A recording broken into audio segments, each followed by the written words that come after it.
You're listening to Popcorn Unscripted, the podcast where we dive into movies and TV shows with no scripts, no filters, just real talk and plenty of popcorn. I'm Bailey. And I'm Dylan. We're here to talk about everything we love And love to hate. in pop culture. So grab your popcorn, Sit back. and let's get this show started. Oh my god. Anyway, it's episode 10. What a way to start the episode. Almost killing Bailey in the first, 10 seconds? 2 minutes. Oh. So, today we're talking... New record. No, I've laughed longer than that. I've laughed harder than that before. No, I mean like for basically just killing you raw at the beginning. New record. 2 seconds is when the laugh started. Oh, shit. Anyway, we are talking about Captain America, the First Avenger. Woo! So, our plan is to go through the MCU timeline in timeline order instead of release date order. So, if you don't know, Dylan has never seen anything Marvel related other than Iron Man and Spider-Man and Avengers Infinity War and Endgame. Yeah, I really am And new. Thunderbolt. Well, Thunderbolts and a couple of the Wolverine movies. Yeah, but those are Fox, not us.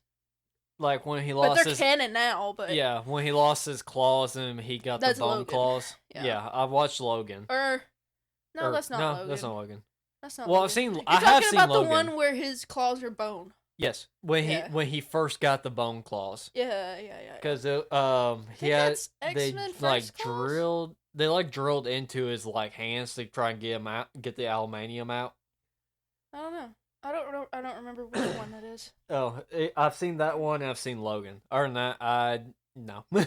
Logan is the last one. That's the one where he dies. Yeah, I've seen that one. Yeah. But anyway, so this is the first time Dylan has watched Captain America, and just right off the bat, I'm just gonna ask you what you thought. I actually enjoyed it. I'm glad. But granted, I've never been a big fan of Captain America. I always thought, to me, he was never very interesting enough for me to really like the character. Right. But granted, this is before, like, the MCU stuff and anything. I've never been interested even in the animated series and stuff Yeah. with Captain America. Granted, I find some of his jokes funny, and the old like cartoons that used to appear on Nicktoons and stuff, like Superhero Squad and stuff like that. Yeah. Because honestly, they did give Captain America quite a good amount of jokes. They really did. But then again, now watching the first Avenger, I can also see why. Because it's like he's been picked on his whole life, and so it's like he has to have something to counteract that that trauma. So, how does Steve Rogers' journey from a weak, scrawny guy to Captain America reflect the core themes of the movie? I think it does a really good job. Because, I mean, granted, the CGI looked awful when he's just very small and skinny.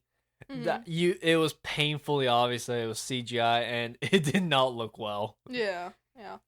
Which, of course, you have to think this movie was made in 2011. Yeah.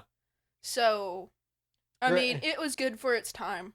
I think they went a little too ambitious with how they want Steve Rogers to look at the beginning. Yeah. They made him really, really skinny. And really, really short. Yeah. I think if they kept him like at an average height, the CGI would have helped him a lot better. Or maybe if they would have kept Chris Evans at his natural height and just kind of made him skinny. That too. That would have been good. Just basically a scrawny kid, but he does have some height. Yeah. But then again, even with the height advantage, a lot of people are terrified when it comes to tall people. Mm-hmm. And it's just because of the fact that they do tower over them. And it's like, mm-hmm. you have no clue while yes, the whole saying is the bigger they are, the harder they fall. Mm-hmm. You have no clue what he can do. Yeah, that's true. Because he also has, not to mention, a longer range of kick and also punch. Oh, yeah. So you never know what he can do. But with a shorter kid, there's not much he can do. He's more agile. He's more agile, yes, but even in the movie, he was not very agile. Well, you have to think he's not a very fit kid either. Yeah. He also had asthma. I didn't know that. He had a bunch of different issues, and asthma was one of them. And when you were trying to enroll, you couldn't have a bunch of like medical issues to enlist into the army. Yeah. So that's one of those issues. Well, it also doesn't help because that's why he kept getting denied and denied and denied and denied. Yeah. That's why that one officer was like, "I'm trying to save your life, son." Granted, this is World War II, correct? Yes. Hitler. Yeah. Hitler, Okay. Yeah. So, honestly, it's best not to have asthma during this war, and it's mainly because of one specific reason. Well, besides the gas chambers and stuff back then. Yeah, the gases and stuff. But the other thing, mustard gas. Mm-hmm.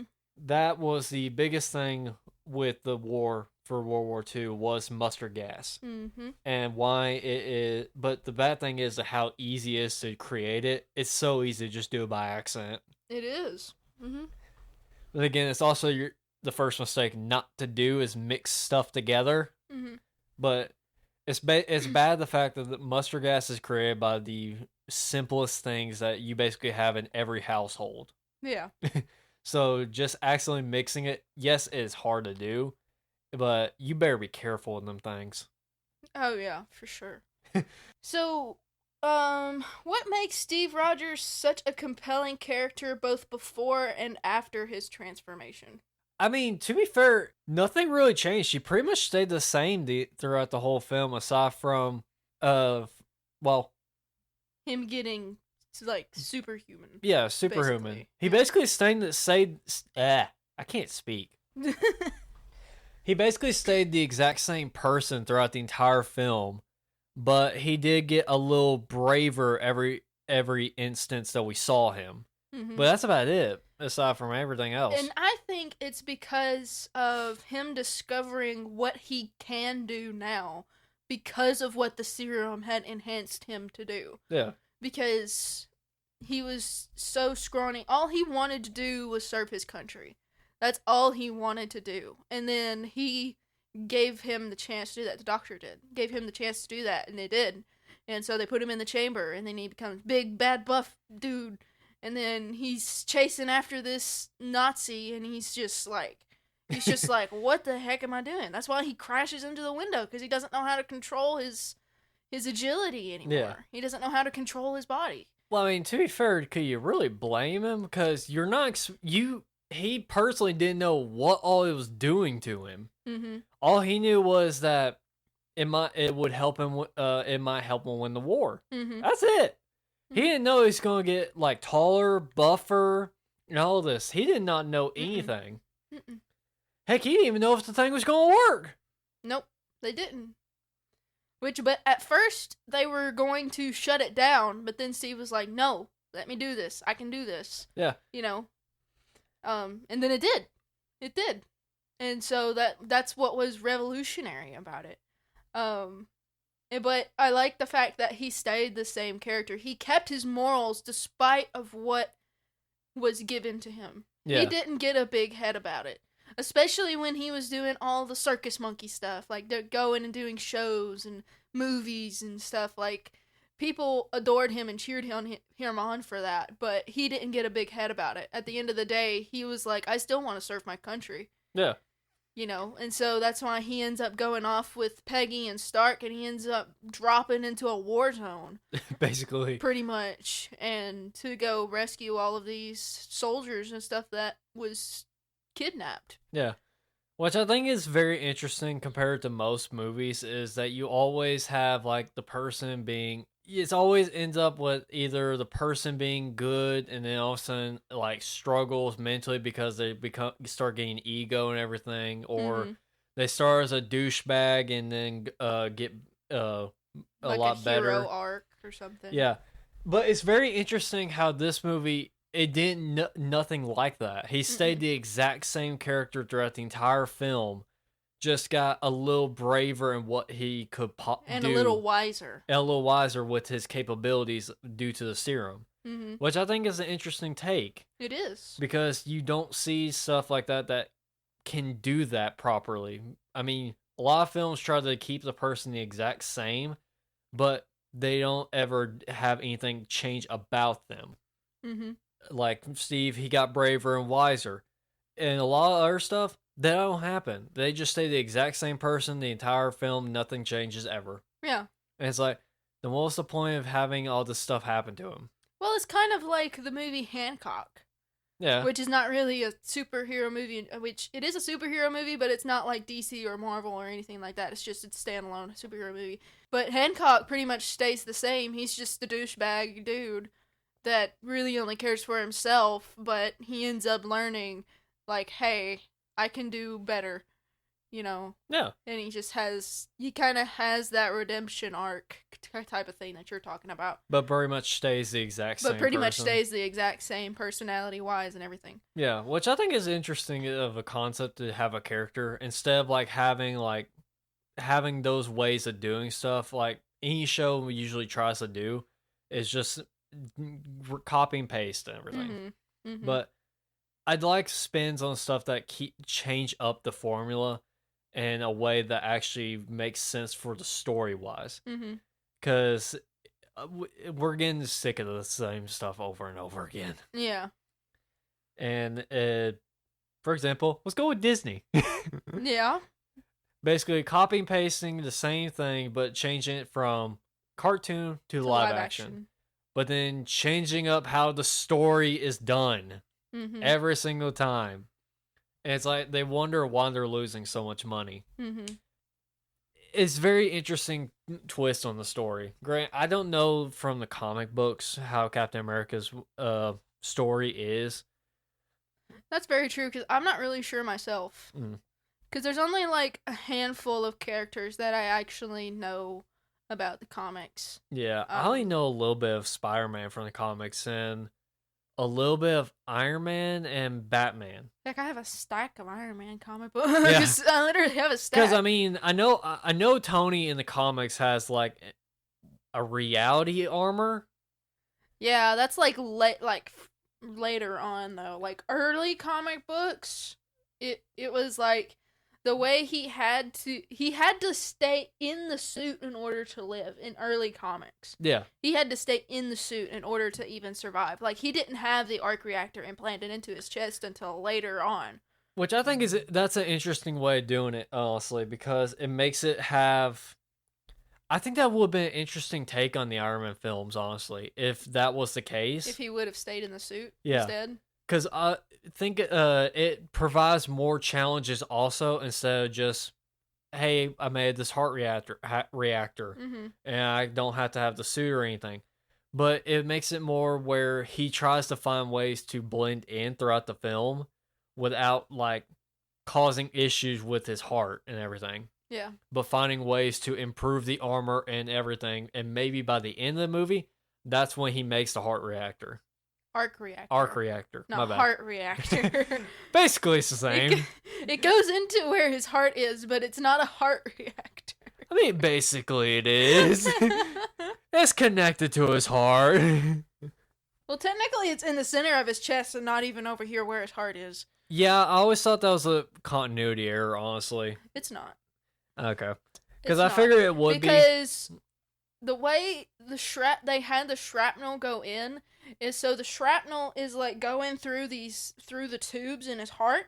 And so the magnet that he places right here, which is right next to his heart, keeps the shrapnel where it is. So it stops the shrapnel from moving.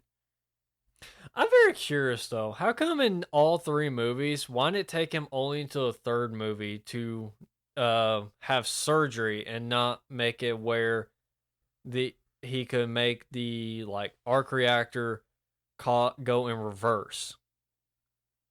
Like instead of like keeping the shrapnel in one spot, but attract it to the reactor instead. I would assume it's because of his mental health. True. Because first film he was focused on just staying alive, and then second film he ends up getting sick because of the palladium, and so him being sick messes with his brain, messes with his mind, and so that's why he's like, because he thought he was gonna die. Yeah. Until he discovered the new element. And then that ultimately rediscovered it. Well, rediscovered it, yeah. And then he was able to use that as the core for the arc reactor. And then in the third movie, because in the third movie, we see how much he struggles with his mental health because of what happened in the Avengers. Yeah. We see how much he struggles with his mental health there. And so it was then that he overcame his mental struggles, and then he was like, I don't need this arc reactor anymore. And so therefore he then proceed with the surgery to get all the shrapnel out. Okay. So it's like, it's kind of like a character development sort of thing. Yeah. I just always been curious about that of all things. It's like throughout, from seeing it now from the MCU timeline, also with the Avengers movies added in between the three movies.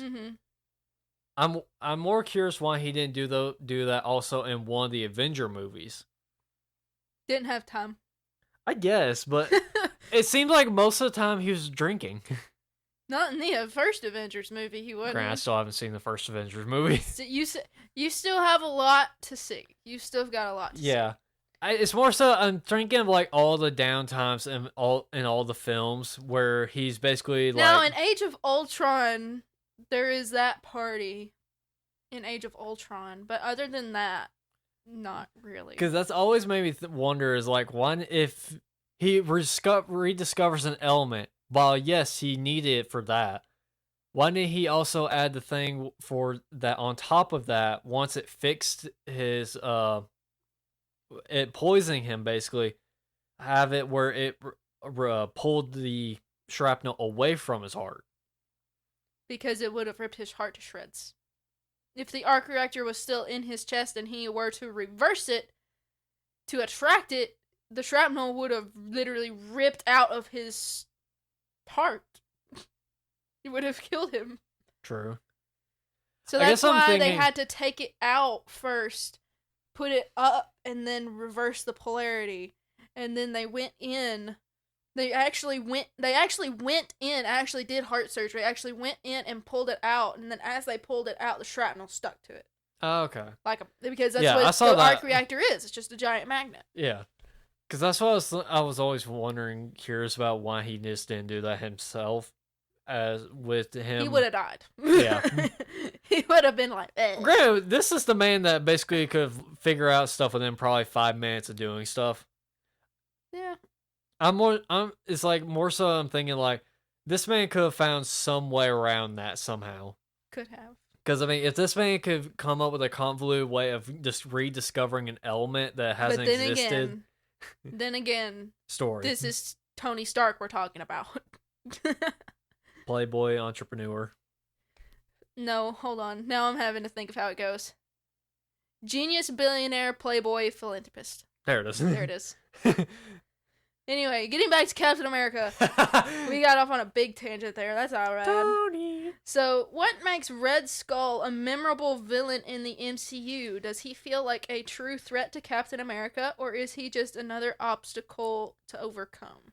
I mean, to be fair, Red Skull is definitely a true threat to Captain America, seeing the fact that they're both made by the exact same serum, but just gone down different paths of the way it messed with them. Okay, so it's the same serum, but the serum that Red Skull had taken was not a serum that was yet perfected.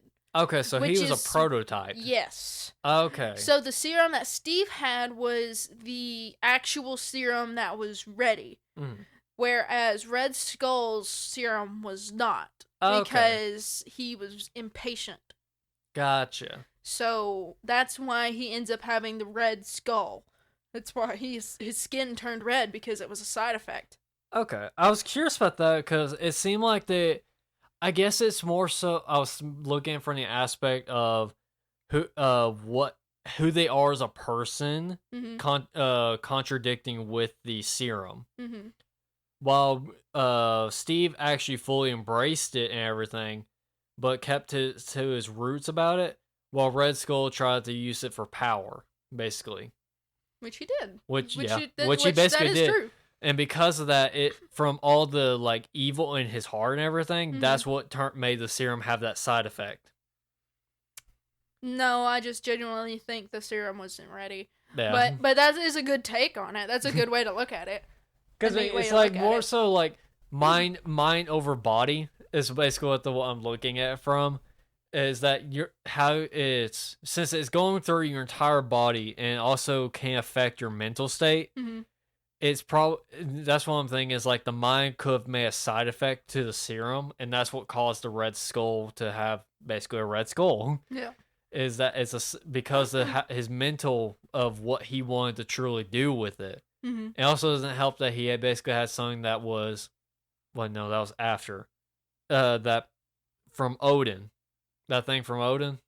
Oh, the Tesseract. Yeah, I was trying to think of what it was called. Tesseract. But it also having that in his possession, along with having basically the serum, along with his mental state, that's what caused the side effect. Is having all that stuff combined. But he didn't have the Tesseract before he had the serum. Yeah, that's what I was about. I stopped myself. He got the Tesseract after the serum. Yeah, that's when I was stopping myself. It's like, oh wait, he already had the serum after that. Mm-hmm. Because if you look closely at the beginning, you can see his mask. Peeling. Well, it wasn't peeling, but you could see like a scar behind it where his mask was attached to his face. You can see like the seam. That's what I'm thinking of. The seam. I didn't pay close enough attention to that. Mm-hmm. I was watching it and I was just like, huh, you can see that the seam is right there behind his ear.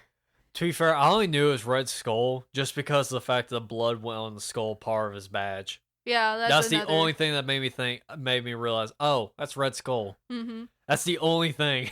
But you just don't actually see Red Skull until like halfway through the movie. Which, Jesus, they did a good job with the look, the makeup and stuff for Red Skull. They did a really good job on that. They really did.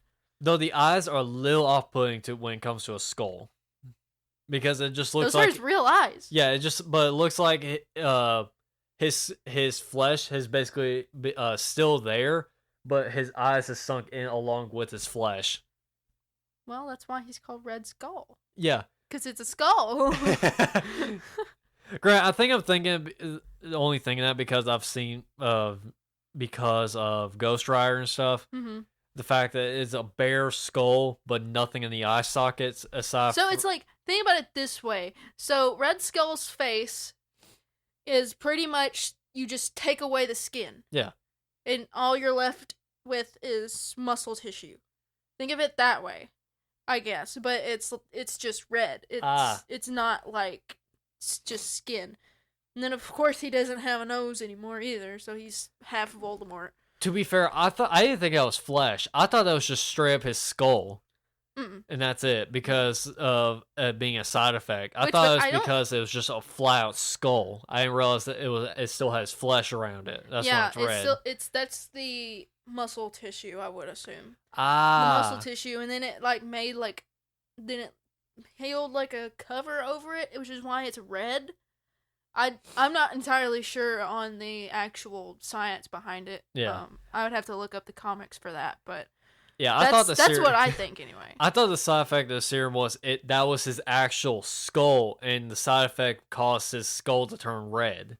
No, it's not his actual human skull. Okay, that makes more sense. Okay, then that basically just explained the whole reason by dying the eyes. So. Yeah. Okay, that makes more sense now. So how does Red Skull's obsession with the Tesseract play into his goals, and how does it connect to the larger MCU storyline? Now, you can't really answer the second part of the question, but you can answer the first part. Because you haven't got that far yet. Yeah. I mean, the Tesseract seems to fit well within the story, especially with... I'm basically just seeing it. The Tesseract is basically just a giant version of a very, cube version of the freaking Chaos Emeralds for Sonic. Yeah. Because they give unlimited amount of power and Well, everything. I will tell you this. The Tesseract does hold a crystal. Nice. It does hold one of the stones. Well, that's what I'm thinking. Oh, is it It holds one of the Infinity Stones. I'm trying to think of what stone. Well, because it's blue. Tesseract's blue doesn't mean that the stone's blue. Oh. I was going to say, is it the illusion stone? Illusion stone? There's no such thing as an illusion stone. Wait, which one did... Because you have the time stone, which Doctor Strange has. And that's green. And then you have the mind stone, which came from... orange. No, it's yellow, actually. Oh, it's yellow? Yeah. In the comics, I think it's orange, but in this, it's yellow. That's the one that he got from Vision, right? Yes. Okay. And that stone comes from Loki's scepter, which you'll see more of that in the actual Avengers movie. You'll see that. Well, actually, no. I think you'll see it in Thor. You might see it in Thor. Because Loki is in Thor. Yeah. And then... Because I know it's the Space Stone. And it is blue. So, yeah. It is blue. You get the Tesseract. Because I think what Thanos is that the one that allows him to teleport? Yes. Okay. I was trying to think. Because you have 5, so you have time, space, reality.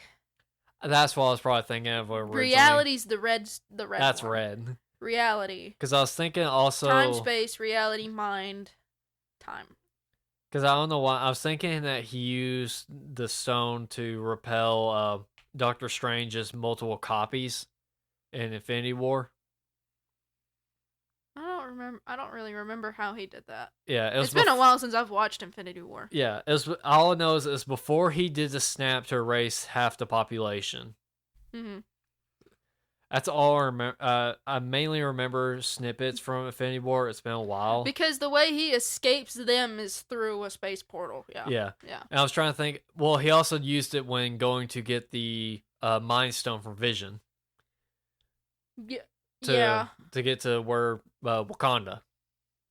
Yeah. I was trying to think of the place. Yeah, Wakanda. Because I was thinking is that one that he used that's in the Tesseract, because of the way it just operates pretty much, and not to mention the fact that it burns through stuff. You can't hold it directly. No, I think that's the reality stone you're talking about. Is it? I think so. Okay.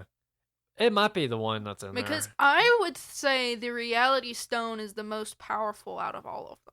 Well, I mean, it basically is, because you can take alter, the reality. You can alter reality, which is what happens in Infinity War, I'm sure. I think so.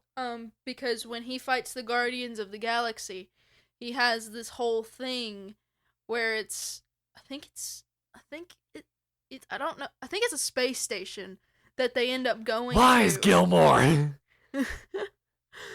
I think it's a space station they end up going to because they find out Thanos is going there. And so they go there to stop him from getting the reality stone. Because that's where the reality stone was. And you'll see that in Guardians of the Galaxy. Okay. You'll see that. Oh, power! That was the 6th one. So there is a power stone, but it's just different color. It's purple. I was about to say, I remember there being a power stone. He already had that one. Yeah. He already had like 1 or 2 stones when Infinity War started. But anyway. Because the thing, he had, I remember there being a power stone, the time stone, reality, and mind. I remember those. I was thinking illusion was one of them. I think illusion was one, and I think that was the one that he used on Doctor Strange to cancel out his illusions of the copies. Soul Stone. There it is. I started singing the song. He used that stone to get rid of the copies of Doctor Strange. Space, time, soul, mind, power, and reality. I can't believe I'm just now remembering that. But anyway. The Tesseract just puts me in mind of the Chaos Emeralds from Sonic. Mm-hmm. But it's funny how the Tesseract, you can't hold it, period, or without it burning you. And because that's how much power the Tesseract has. Yeah. So maybe that's why it could be the reality stone inside of it. No, it's Space Stone. Oh. So it is. So it was the one I was saying it was blue. Yes, it's blue. So I knew it was blue. It is blue. For some reason, I don't know what I was thinking. Anyway. But yeah, it was funny how it burned through the ship and just plummeted to the ground. Because it was being used. It was Yeah. hot. Because it was in that thing. And so when he took it out, he gets hit, he drops it, it just burns right through the metal because it was like really, really hot. There's no telling how hot it got. No telling. Because he was using that to power the ship. Which I think is yeah. And thinking of it from the Chaos Emerald's perspective, it basically works the exact same, but you can still grab it even when they're being used for power as a battery, basically. Because, I mean, Eggman does it all the time with the Chaos Emeralds. It's always powering something, and yet he's able to just grab it right back up. No, it just doesn't burn him. And because of how much power they hold, it gives, Sonic his supersonic form and everything, where he can actually fly, and it's, like, crazy powerful. So it's like, it just puts me in mind of the Chaos Emeralds anytime I see the Tesseract now. Because it's like, oh, it's a Chaos Emerald. If you think about it, it's 6 Infinity Stones. How many Chaos Emeralds is there? 7. Well, daggone. Marvel, you slacking. Well, to be fair, Sonic is based off of Dragon Ball. Yeah. So 7 Dragon Ball, 7 Chaos Emeralds, Super Sonic, Super Saiyan. They go hand in hand. Yeah. So in fact, the 7th, well, in the first Sonic game, it was 6 Chaos Emeralds. There's only 6. And in Sonic 2, that's when the 7th one was introduced. And Super Sonic along with it. Interesting. Which was 1994. Already after Super Saiyan came out. Okay. Which is ironic because they came out the same year. Okay, so how does the movie incorporate the 1940s era into the story? How does it affect the tone and character dynamics? I don't know, really.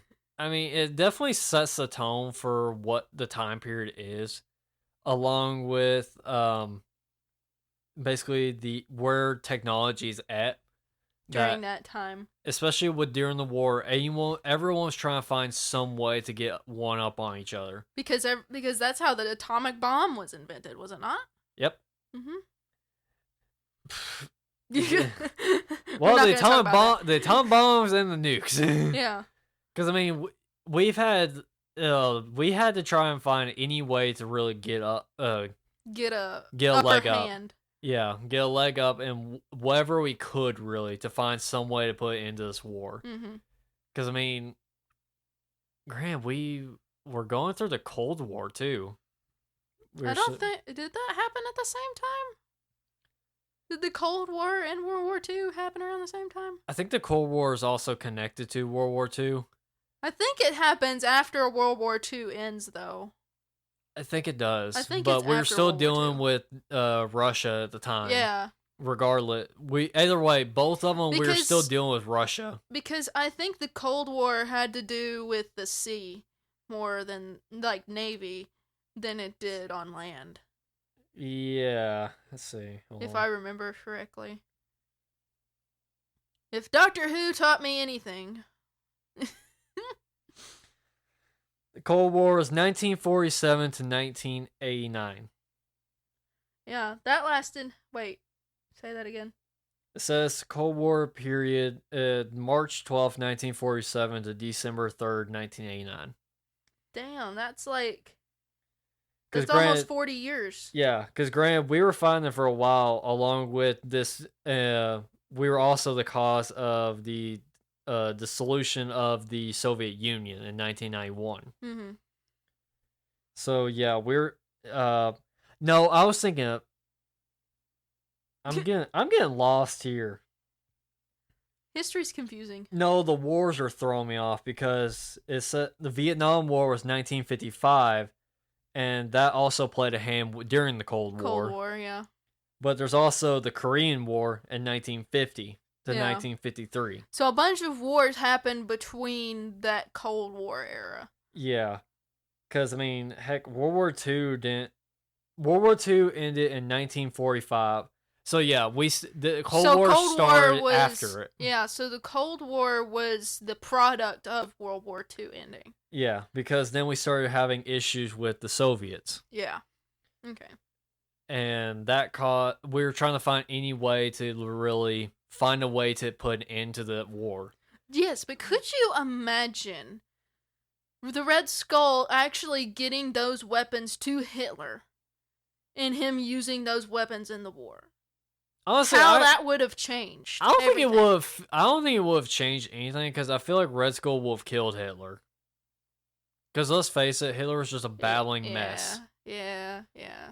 He was too big for his britches and way too in over his head. For real. Because I mean, the amount of times he tried to be so sly with trying to sneak attack on Russia and failed miserably. Mm-hmm. And then don't get me started on Poland. We're still dealing with repercussions of that. But like think about how those weapons could have really changed the war, though. Like, you are able to just like, boom, then they're just dust. Like, yeah, that would have definitely turned the tides of the war. Yeah. Like, you wouldn't have been able to tell them no. Or else you'd be just deleted. Control-Alt-deleted from the world. Well, great. Didn't it take time for it to charge before firing? Like, maybe like... I think it depended on the model of gun. Because I was thinking that from certain scenes in the film, it looked like it had delay before it could fire. It does, yes. It does have to power. So it has like a few seconds to power up and then it fires. Yeah, so you basically have that short amount of time before it fires to actually try and find a way to like make him miss or something. Yeah. But you still have only a few seconds. You have to be fast. Yeah. That's just what's crazy to me. But then again, you mainly are going to be going for basically the hands or the legs. Well, it doesn't matter where you hit the person. It just evaporates them instantly. Well, I'm talking for to disarm them for that weapon. Oh, to disarm them, yeah. Yeah. You basically be mainly going for the arms and weapons so you can take that person into questioning for what that thing is. Yeah. Granted, I don't know how many times you would want to do that and put your people at risk. Mm-hmm. Because if you think about it, we wouldn't have had any bodies to bring home. Yeah. You might be left with maybe a hat, if that. If that, yeah. Not even dog tags, I don't think. No. Because when you were shot with that weapon, it erased everything, clothes and all. Yeah. That's one thing. At worst, at most, the only thing left of you will be a hat. Yeah. Because by the time you go to react and stuff, a lot of times the hat will fall off. Mm-hmm. And poof, you're gone. Mm-hmm. That's it. Mm-hmm. That's it. You're gone. So that definitely would be a change in the battlefield, honestly. It would be. It's a terrifying thought. That's for dang sure. If you if you have something as powerful as the Tesseract and you actually turn it into weapons like that, that's terrifying. Yeah, but I think Red Skull wouldn't have given that to Hitler. He would have definitely taken care of Hitler himself and then took over. Especially if Hitler denied him. Yeah. Red Skull would definitely be the one to do that. But then again, I think he would have done it to begin with. He seemed like he would have a grudge against Hitler. No, because Hitler is the whole reason why he was like looking for the Tesseract, because he wanted to turn the tides of the war. Yeah. But once he finds out what it's capable of, he's definitely not giving that to Hitler. But then again, if you think about it, Red Skull was taking it upon himself to go and target the U.S. and drop a bunch of bombs on like New York and Chicago. He wanted to go hit all the major cities. Yes, he wanted to hit all of the major cities. That's one thing, and he wouldn't give that to Hitler. He would have only wanted it for himself. Yeah. And if that meant Hitler trying to find a way to get it back from him, he would just snuff him out right then and there. Oh, yeah. He would have snuffed him out like he did all of those other officials that he had there showing him the weapon and stuff. That he would have done the same thing to Hitler, I think. And granted, that was still a prototype that he was showing them. Yeah. That wasn't even the full design where it was actually mobile. Yeah. It was still attached to. It was basically. It was like turret. a laser. Yeah, it was basically a turret at that point. Yeah. So it's like the fact that he was able to quickly move it from basically a turret to a actual mobile gun. He did it pretty fast. I would say it would have taken a couple of months because honestly, the way the movie is, we actually don't know how much time passes. Yeah. But I honestly think it would have taken him several months to even get to that point. True. And Graham, it also is a struggle telling how long it's been since Steve had gotten the serum and everything. Mm-hmm. Because the fact that there was a montage of him doing the show and everything. Yeah, we don't know how long he was doing the show, which honestly I think it was a couple of months he was doing the show. So I mean, Red Skull, he pumped that out really fast, especially if he mass produced it too already. Oh yeah. Seeing the fact that it was mass produced, yeah, especially since he had like those big ginormous wheel things with all of the glowing blue parts. Yeah. Which would pretty much absorbed whatever energy that was in it. Yeah. But moving on from that, so moving on to the romance between Peggy Carter and Steve Rogers. What role does Peggy play in Steve's evolution as Captain America, both as a love interest and as a strong, independent woman in a male-dominated world? That's actually a good point, because she was the only female, really. Yeah. The only other female we saw was there during the end credits. Mm-hmm. Well, that wasn't basically a dancer. Yeah. And that would be the end credits when we saw Black Widow. Mm-hmm. Trying to, I guess, to play off that she's Peggy, to try and ease him into where he's at. Because, I mean, she looked like she was trying to... that wasn't in credits. That was before the credits. That was just the end of the movie. Okay, well, at the end of the movie, it looked like she was trying to look exactly like Peggy to try and ease Steve into... Well, that we could clearly tell that wasn't Peggy. She was trying to be dressed, like, in that 40s style. Oh. They were, like, the whole thing, like... I'm trying to figure out how to explain it. So they've put him in a room that was basically in a 40s design, and they had like green screens and stuff, like things playing. It's like the game that was on the radio. You know how Steve noticed that? 1941. He was at the game. Yeah. That's how he knew he was being lied to, because he was at that game and he knew. It just like, it makes me just think that she was trying to play off as the look of Peggy. They didn't know who Peggy was. There's records for them. Yes, but they wouldn't have known that they knew each other. True. Well, especially with it being 70 years.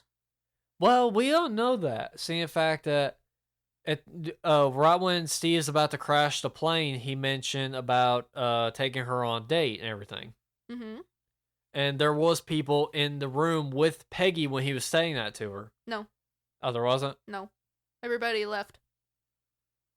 I thought there was one person still in the room. Mm-mm. They left. Yeah. Well, I feel like there'd be some kind of documentation of that at some point. Mm-mm. There's not. You'll see that if you watch the Agent Carter series. Ah. There is a series about her, which it's really good too. It's a really, really good series. It's literally called Agent Carter, is what the series is called. Is that the What Ifs? No. Oh. It's its own standalone series. It came on ABC. Okay. Mm-hmm. It's its own standalone series. Because it makes me... I guess it just the way she dressed and everything, it made me think, why is she... Well, you also think Peggy was also British. Yes. But then again, it's the way Black Widow had done her outfit and everything. It looked... That wasn't Black Widow. That wasn't? No, it wasn't Black Widow. It was just a random lady. It was not Black Widow. Oh. I thought it was Black Widow.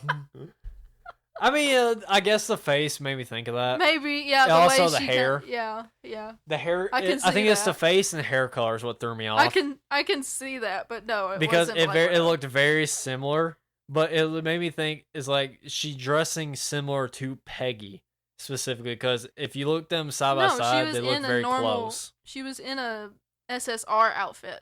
which was, at the time, that's what S.H.I.E.L.D. used to be. Yeah. Was the SSR, is what S.H.I.E.L.D. used to be. Yeah. Or that's where S.H.I.E.L.D. had evolved from. It just looked like she looked like Peggy, honestly, for if you done side by side. Well, just with a different color hair. Yeah. That's the only thing that looked different was that. And it's, trying to ease him into, hey, by the way, you're in the future. Bye. Yeah. But then he freaks out. Yeah. But I honestly think Peggy did a really good number on Steve, because at the beginning of the movie you see Steve struggle with just talking to women in general. Oh yeah. He just struggled with women, and I think Peggy kind of helped him with that and kind of opened his eyes a little bit to that. And so she kind of helped him evolve not only as Captain America but as a man in general. Yeah, I can agree with that. So, what does Captain America, the First Avenger, say about the nature of heroism? Is it defined by physical strength, or is it more about heart and courage? I'll say more heart and courage. Mm-hmm. I would say that too. Because if you think about Steve's morals and what he wanted to do in the beginning, as we've said before, he just wanted to serve his country. That's all he wanted to do was serve his country and lay down his life for his country. Mm-hmm. And he was being denied that right because of his own physical health, which, honestly, understandable, because he would have died instantly. Yeah. I would assume. But that didn't happen because he was given an opportunity of a lifetime. But yeah, I would say Captain America is definitely one of those heroes where it's like definitely more heart and soul rather than just being physical strength and, you know, like hulking out and being a super genius. You know, it takes heart rather than super smarts or super strength. I can agree with that. Okay, so how does Steve's journey reflect the idea of sacrifice? How does it shape him as a leader, especially in the context of the Avengers team? I mean, it definitely helps him with being a leader, especially seeing the fact that he's willing to do that in general. It's like we see that throughout the movie, that he is willing to lay down his life. Yeah. For the betterment of people. Especially at the beginning of the entire movie with the grenade. With the grenade scene. Mm-hmm. And how even the person that they thought, oh, let's do him. The person that's basically, I don't remember his name. Bucky. Was it Bucky? Wait a minute. Say that again. The guy he was mentioning, Agent K was talking about. Agent K. I'm gonna call him Agent K because that's where I know him from Men in Black. He's the general. I'm still gonna call him Agent K. The general. Anyway. Hey, yo, K. But it's the guy who K was saying that should deserve the serum first. Oh, Hoggins. Hoggins, yeah. And how the dude immediately, the second he heard that there was a grenade, he immediately runs and hides behind a car. But Steve was the only one that went and jumped on top of it. Yeah. Which is kind of funny how the only person that they thought was going to turn tail and run. Well, no, the person that they thought was good for the serum is the one that did the dumb decision of running behind a car. Yeah, that was a dumb decision. Because I noticed that no one else ran behind a car. They were hid behind like boxes and stuff. He specifically hid behind a car that is near a grenade. Mm-hmm. Not the brightest decision. Kaboom! Because that could easily damage the fuel line or anything and cause a spark. Mm-hmm. And then, whoop, there goes the car along with you. Mm-hmm. But everyone else, granted, some of those boxes might have actual grenades also in them. So, it's really just more so of a pick your poison. Yeah. Would you rather go out? Well, either way, you're getting blown up. Either way, yeah. Yeah, either way, you're getting blown up. But it's just found it funny that the person that he was immediately saying deserves a serum is the one that hides behind a car to get away from a grenade. Mm-hmm. So, speaking of Bucky, how do characters like Bucky Barnes and Howard Stark contribute to Steve's journey and growth in the movie? I'm going to be honest, I was not expecting Howard Stark. You weren't expecting the I Howard. was not expecting that whatsoever. You were not expecting the man, the myth, the legend, Howard Stark? Yeah, it caught me way off guard. You're just like, wait a minute, that's Tony's dad. Yeah, Why is he here? Yeah, I was so confused. I was like, why is Howard here? But then I realized, oh, wait a minute. Now I understand. Mm-hmm. Now you understand Howard's role in Endgame, actually. True. And also his role in the second Iron Man movie. Mm-hmm. Because since he was around, he also just didn't have the proper equipment to discover that element fully. Mm-hmm. That's why he basically saved it for Tony to figure it out. So it was very funny. Yeah. I honestly love the dynamic between Steve and Bucky, because in the beginning, Bucky was like this big, he played this like suave guy, and then Steve was like the scrawny nerd, and it's just funny how the roles ended up reversing somewhat after Steve got the serum.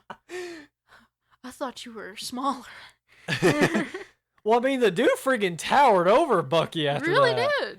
He basically towered over most people. Mm-hmm. I think the only person he wasn't was Red Skull. They were basically the same height, which is honestly kind of funny. Yeah, it is very funny, actually. So it's like so funny how he became the like buffed as crap dude, and height along with it.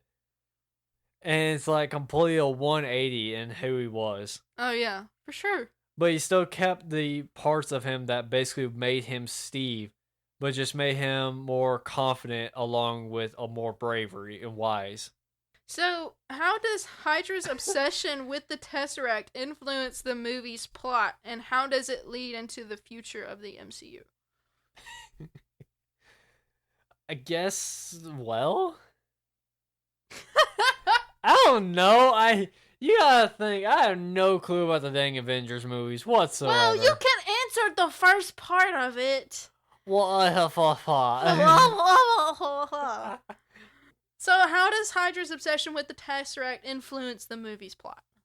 Because, honestly, if you think about it, so Red Skull is part of Hitler's, like, weapons division. Yeah. So he was the one that was trying to figure out a better way to turn the tides of the war. Because they knew America was about to mess crap up. You know, they were about to have the upper hand. America was about to have the upper hand in the part of the war. They did kind of find out what we're capable of. Yeah. Wait, hold on. You don't mess with America. Well, hold on. Anyway. Let me see when this happened. I'm specifically meaning one thing in particular. Okay. Yeah, 1945. And this takes place... What month does this take place in? Because, we do see snow and stuff, but then again, that could be off-putting. So... It depends on what part of the movie, because the movie goes through, like, at least a whole year. Okay. When's it start? 1945? Like, when it first opens up and he got the Tesseract. At the beginning of the entire movie. Well, you have to think about it from Steve's perspective, not necessarily his, because... They were still doing the enlistment process, and they were still trying to get soldiers. Yeah. So you have to think, okay, so this was during a time where they were still enlisting soldiers. Yeah. So that could have been... Well, I'm basing off of the seasons and year, for the year, too. Because the snow and stuff was the snow several months later. I know it probably tells us the year in the movie, but I just don't remember off the top of my head. I know it's somewhere in the 40s. Yeah. At some point during the 40s. Maybe 47? Okay, so yeah, they already knew what the United States was capable... Oh, so this is during the Cold War. No, it's during World War II. It is during World War II. I could have the wrong year. I was going to say, when you said 1947... That was just a guess. That was during the Cold War. So it could have been 45. Yeah. 45, 46. Because I'm thinking... Hold on, when... I'm going to check this. When does Captain America come out on Disney That's it.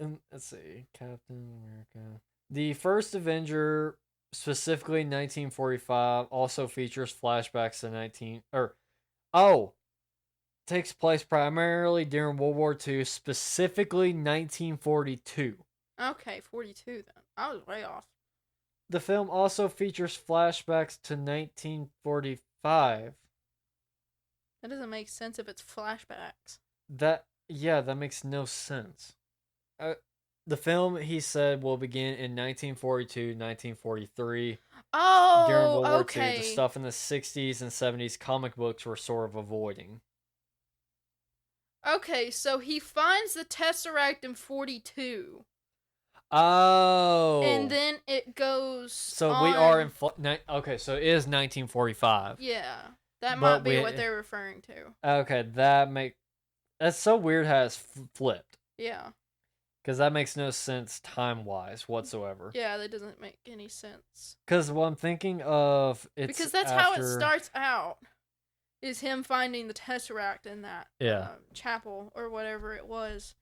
And then it cuts to Steve trying to enlist. So, yeah, I think that would make sense, is that it's in 1945. Yeah, because what I'm thinking, the reason why I say is because, Germany would be trying to find any way to get a leg up in the war whatsoever, because they're already losing at this point. Yeah. So, it doesn't, and they also doesn't help that, I guess, depending on when this is taking place, when it goes back to 1945, because that in August is when we showed about our atomic bombs. Yeah. It's 2 of them specifically. So they know what we're capable of, along with what we can accomplish if we're pushed to that level. Because, I mean, let's face it, the atomic bombs are made out of spite. We did that just to show off, I'm assuming. Well, we did the atomic bombs because of Pearl Harbor. Yeah. That's the only reason why we did the atomic bomb. Yeah. So they know what happens if this takes place after August 5th and everything, after those 2 bombings. They know what we're capable of if you piss us off enough. So, taking us out in our main cities and everything is definitely the way to cripple us. Especially Which is what Red Skull wanted to do. Yeah, so taking out the main cities like he wanted to do with the Tesseract, that would cripple us. But there's not to say that we can't come back from that harder. Yeah. Because you just basically, if you didn't kill most of the people at that point with that, you're basically going to get the whole wrath of whoever's left. Oh yeah, for sure. And that's not going to be a pretty sight for you, especially in this, especially in that time period. Yeah, nope. You were screwed. Screwed. Because I mean, you gotta think we were shooting freaking megawatt lasers in the 1940s already. We were doing it to shoot down satellites just for the fun. Just for the fun of it. Yeah. Grant, I learned that part from Hibachi Line Crosser, which I enjoy his content because of him also giving like history lessons and basically while also doing green screens of different countries, like, everything like Russia, United States, and all that. Yeah, I love his content because it's so funny. But he also goes in depth of all the stuff that America has accomplished, especially with shooting down satellites just for the funsies. Especially kicking our own butt. Which is very ironic. So, what are your thoughts on how the ending handles Steve's personal sacrifice, and how does it add emotional depth to his character arc? Like when he when he crashed the ship into the ocean. Like his emotional state? No, like how does it handle his personal sacrifice, and how does the emotional part of that like help improve his character? I think it does. It helps improve it by a lot, seeing the fact that he's willing to end it all right there just to protect everyone in the United States along with Peggy. And it really goes to show the type of person he is. That we've already seen that he is willing to put his life on the line regardless. For Mhm. example, the grenade, which we could come back to. Mhm. But that just is a defining part of Captain America, is that he's willing to just throw his life away at the moment he needs to, Mhm. without any hesitation whatsoever. And I think it does a very good job of doing that. I think it does too. It kind of shows what it means to be a hero. Mm. It's like you don't have to be super strong or super smart. You just need to be you. Mm. And that the the power doesn't make the person. Yes. It's you who makes the person. Yes. So to kind of wrap things up here, so how do the themes of patriotism, freedom, and leadership manifest in Captain America: The First Avenger? Do they set him apart from other superheroes in the MCU? I don't know. The reason why I say is because we basically have Hawkeye, which is basically just a normal person with good aim. Yeah, that's very true. And, well, Black Widow, normal person, just really skilled. No. She's not a normal person. Oh, she's not? No. No, honey. What do you mean? No, honey. Dear You'll learn about that God. later. You'll learn about it later. Because Later I was on. going to say, you don't really have anyone that's basically just human in the Avengers and everything, aside from Hawkeye and Tony. That's true. Although Tony has the arc reactor. True, but he's still He's still human. He's basically Hawkeye. Yeah. He's just a human, but has something that Improves makes him him. improve. Yeah. Which is Hawkeye's impressive aim that he's is skilled enough to not Which, miss to a be single fair, target. I don't really know Hawkeye's backstory. We don't have a Hawkeye backstory, really. All we have is Although he does have a show. He does have a show, but I don't really know. I don't remember if it goes. I don't think he in-depth has with- powers. I think he's just really skilled when it comes to aiming, Yeah. and that he never misses. He has very high accuracy. Yeah. I don't know if he even has any It's like he powers or could anything. literally not even be looking at his target. Yeah, which is kind of funny. It sets up perfect scenes that are just comically gold. Oh, just wait until you watch the Avengers. It's really funny. Just you wait. But it's just kind of funny how Steve fits in well with the Avengers because of the fact that yes, we do have a literal god on their team, Mm-hmm. and the person who is basically exposed to gamma radiation to an excessive degree that causing him to get a little angry. Just a little bit. Just a little bit. And then there's Hawkeye, who's basically a human just with impressive aim. Tony, who's human but has the heart. I keep wanting to say heart reactor for some reason. Arc reactor, and that's it really. Mm-hmm. And just wears a suit. And then I was gonna say Black Widow, but apparently she's not human. No, she is human. No, a normal But human. My bad. She's had special training. I will say. I'll put it that way. She's had special training.